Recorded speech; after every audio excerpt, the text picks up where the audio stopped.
and welcome back to Making It Happen, a look into super stuff. Today, you will be learning about what it is like to make activities. We start off by opening our planning document and coming up with a few ideas. We normally come up with 3 to 4 ideas. As you know, our activities cycle through categories. This activity is a craft.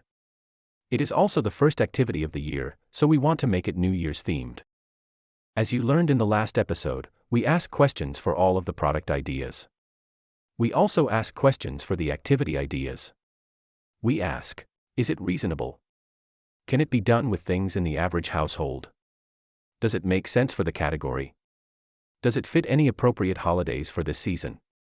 Just like with products, if the answer is no or maybe to any of these questions, then the activity will be saved for later to see if it can be modified. You can follow along on the screen to see the process.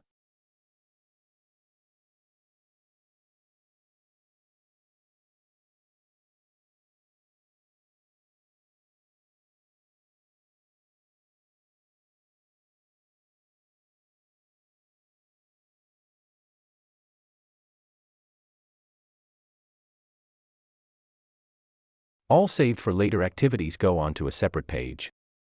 Because one of the questions was no or maybe 4 New Year's banners and learn to paint fireworks, they are added to the saved for later page and removed from the planning sheet.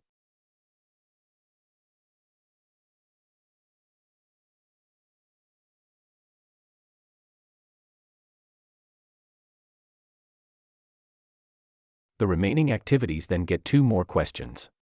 Can it be done or made relatively quickly? Is it useful in given scenarios for this time of year?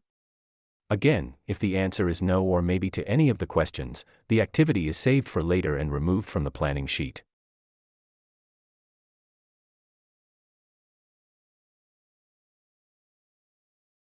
After the questions, Noisemaker is the only activity that remains.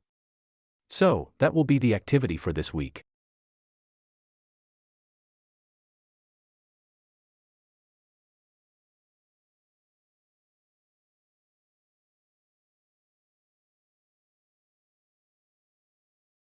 Now it's time to add the activity to the website.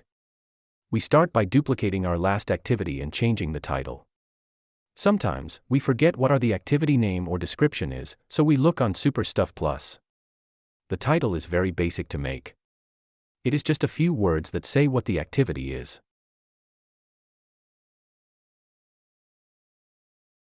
For products, writing the description is a long process. For activities, it is short and there are not any questions. The description is just to vaguely describe what the activity is and what happens in the activity. Then, it's time to make the activity. Making an activity is different for every category, but most have instructions. Some activities, like crafts, have materials. Because this activity is a craft, we start with the materials. Every material needs to be included, even if it's obvious that you need it. Then, we write the instructions. The instructions need to be specific so that you can easily follow along and understand how to make the activity. Writing instructions can take anywhere from 2 minutes to half an hour, depending on the activity. To speed things up, we're going to cut out the part where we write the instructions. We double-check to make sure that everything makes sense, and then we click Publish. That's it. Stay tuned to learn about all of the categories and what they really mean.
Next time on Making It Happen, a look into super stuff. Learn about updates and how they are made. Explore what an update really is. And understand what makes the difference between minor change and update.